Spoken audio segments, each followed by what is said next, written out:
Hello, today we're making a nature loom.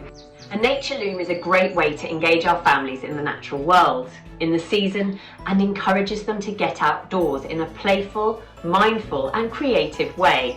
You won't need a lot for this craft and I'm hopeful that it's things you might already have around the house. We're going to use cardboard for today's loom, so if you could get a piece of cardboard and cut it into a rectangle shape like this.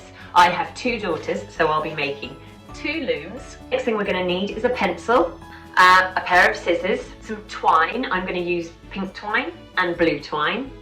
And we're going to need a picture of Peter Rabbit. Luckily, you can get a picture of Peter Rabbit just like this one from the Peter Rabbit website. I'll show you my pre-cut shape, and then I'm going to carefully cut round Peter here. I'm not going to include his whiskers because the whiskers might be a bit too difficult for me to cut out.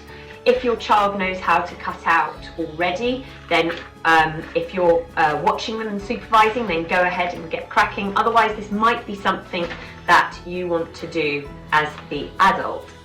And now I have two Peter Rabbit cutouts. I'm going to get my larger piece of cardboard, this one, and place Peter Rabbit over the centre. And now I'm going to draw around him with a pencil. This is a really nice drawing activity as well. So this incorporates obviously using scissors, drawing, weaving, and connecting to nature. So this is a great all-round craft for the family. And there we go, we have our outline of Peter. If you get your pencil and you create some holes down the middle, you can then put your scissors in there and start to cut it out in pieces and then fine tune it. Now we've got that opening down the centre, we can start to cut out in pieces. And there is Peter leaping through the air.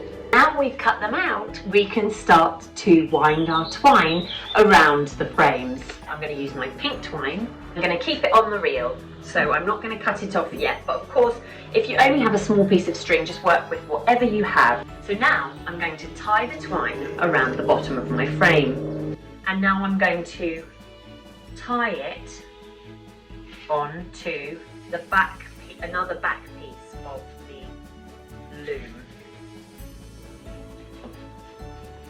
and then trim the end. So now we've got our looms, we can tidy up our craft materials and go on a nature walk.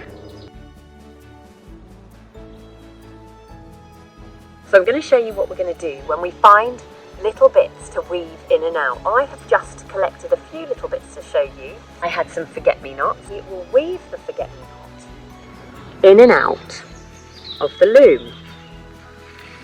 Blues as well, to give it a little bit of colour. Some long grasses through. A little bit of hawthorn. I'm also going to put some daisies in. This is just the beginning of our loom. You can keep going till you've filled up the whole thing and it's just covered in green and colour and beautiful natural paths. And it's a lovely homemade gift that shows a beautiful connection to nature.